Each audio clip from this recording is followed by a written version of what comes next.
এখন আমার প্রশ্ন একটাই, যখন জাহাজ শিপমেন্ট করতেছে চট্টগ্রামে, তখন কি শুধু ডিজেলই আসতেছে ওই জাহাজে? অকটেন পেট্রোল কি আসতেছে না ভাই? এটা কি কোনো কথা? আপনারা কি চাচ্ছেন? সরকার তো বলছে পর্যাপ্ত পরিমাণ তেল আছে। আপনারা ওই তেল তেল থাকলে এইরকম ভোগান্তি হইতেছে, দেখতেছেন তো আপনারা, জায়গায় জায়গায় প্রত্যেকটা জায়গায় এরকম। সরকারের এই বক্তব্যটা কিভাবে দেখছেন আপনি?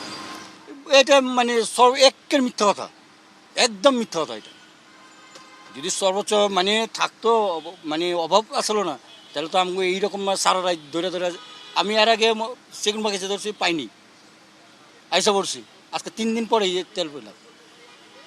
রাতে 10:30 সিরিয়াল দিয়ে এখন আসলাম, 10টা বেজে গেছে, 10টার উপরে। আচ্ছা, সরকার তো বলতেছে, কালকেও বললো যে পর্যাপ্ত পরিমাণ তেল মজুদ আছে। কিন্তু আমরা তো এটা প্রমাণ পাইতেছি না। কিন্তু আমরা তো যেভাবে কষ্ট করে তেল নেই, কিন্তু সরকার যেটা বলে আর পাম্পের যা অবস্থা, এটা মিল পাই না। কি চাচ্ছেন বলুন তো আপনারা? এখন আমরা চাচ্ছি যাতে এটা দ্রুত সমাধান হয়। মানে মানুষের যে কি পরিমাণ ভোগান্তিস তা বইলা বুঝাইতে পারবো না।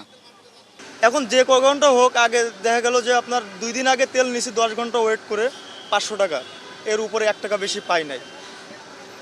এখন এই যে 10 ঘন্টা ওয়েট করে আমরা যে 500 টাকা পাচ্ছি, আমি করি ভাই রাইড শেয়ার। এখন আমার মনে করেন যে একদিন যাই শুধু তেল নিতেই, আর আর একদিন যায় হচ্ছে ভাড়া মারতে। এবারে যে হিসাব করলে দেখা যাচ্ছে আমরা 15 দিন তেলের পিছনে শ্রম দিচ্ছি আর 15 দিন রাস্তায় শ্রম দিচ্ছি। এই দুইটা শ্রম দিতে দিতে আমাদের ফ্যামিলির পিছনে সময় দেওয়াই হচ্ছে না। এই ভোগান্তি যে শেষ কোন দিন ভাই, এটা নিজেও জানি না। সরকারের কাছে একটাই অনুরোধ যে আমাদের যেন, আমরা যেন স্বস্তির একটা আভাস দেখতে পাই, সরকার যেন সে ব্যবস্থা করে। আর ভাই, ডিজেলটা প্রতিনিয়ত পাচ্ছে, আমি এটা দেখতেছি, ডিজেল প্রত্যেক পাম্পে প্রতিনিয়ত পাচ্ছে এবং ওদের কোনো দেরিই হচ্ছে না, আমাদের যেমন দেরি হচ্ছে। এখন আমার প্রশ্ন একটাই, যখন জাহাজ শিপমেন্ট করতেছে চট্টগ্রামে, তখন কি শুধু ডিজেলই আসতেছে ওই জাহাজে? অকটেন পেট্রোল কি আসতেছে না ভাই? এটা কি কোনো কথা?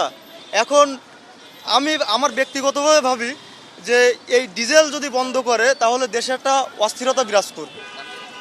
যখন পণ্যজাত গাড়িগুলো আপনার পণ্যজাত গাড়িগুলো যখন বন্ধ হয়ে যাবে, তখন একটা অস্থিরতা বিরাজ করবে। আর আমরা তো মনে করেন যে সরকার থেকে নগণ্য ব্যক্তি ভাই, আমাদের মোটরসাইকেল 1 সপ্তাহ, 1 মাস, 1 বছর বন্ধ থাকবে, তাদের কোনো কিছু যায় আসে না।